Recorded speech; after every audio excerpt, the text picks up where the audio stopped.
So with Kang the Conqueror being set up as the new big bad for the next saga of the MCU, the multiverse saga, for the benefit of those not too immersed in the comics or Marvel in general, I wanted to break down Kang and explain who he is in the comics, as well as theorising how he's likely going to be utilised in the next two phases of the MCU, because we're approaching sort of the tail end of Phase 4, and the only sort of appearance we've had of Kang in Phase 4 as a whole was in Season 1 of Loki, even if it was a variant of the character. So, let's get into it. So I'm going to be starting off with Kang's sort of backstory from the comics.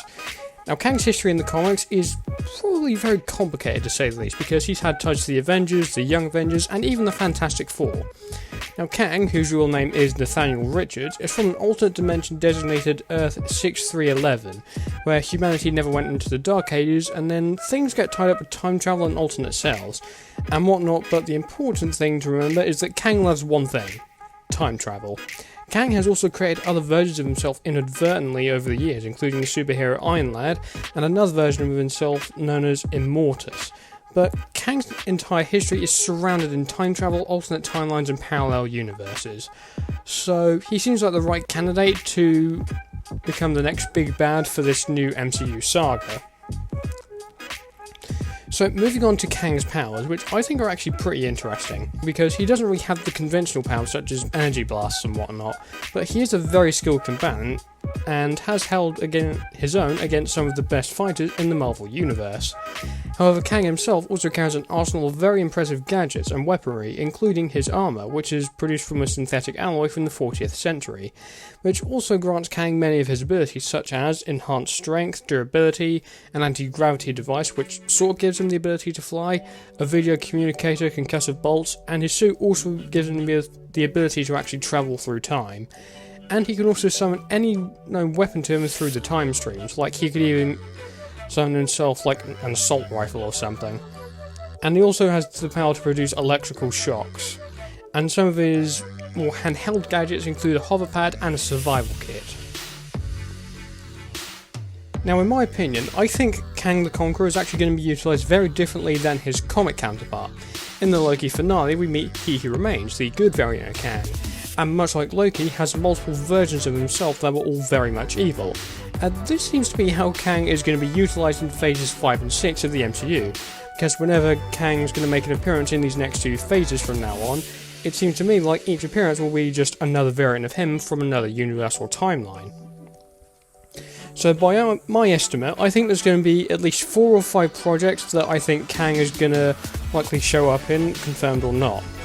Now, we know that Kang's going to show up in Ant-Man 3, it's been confirmed since Disney Investors Day a couple of years ago, and it's interesting. How Kang is going to go up against Ant-Man, I don't know, because I think Kang is probably one of the most powerful villains in the Marvel Universe, so that's going to be interesting to see. But then again, we don't know anything yet.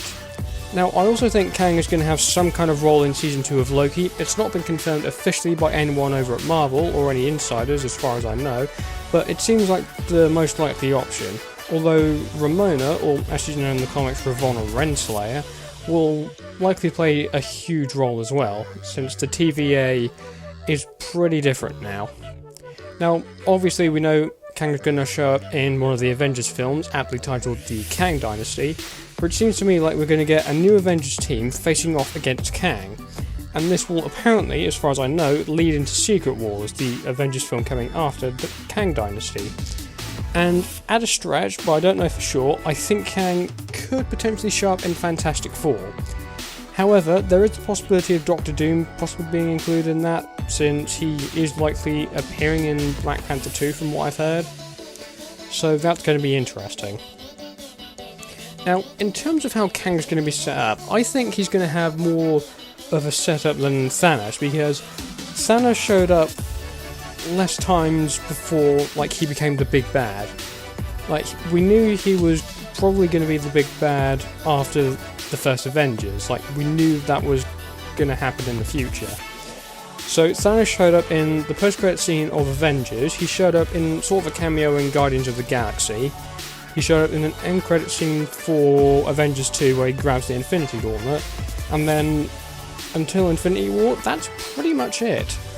So I'm really intrigued to see how Kang's going to be utilised here, because we already know he's going to be the villain in Ant-Man 3, and that we'll likely be seeing multiple variants of the character in future, like the Loki variants for example. So I think Kang is likely going to be watching over the events of the next 2 phases to see what heroes he could be facing.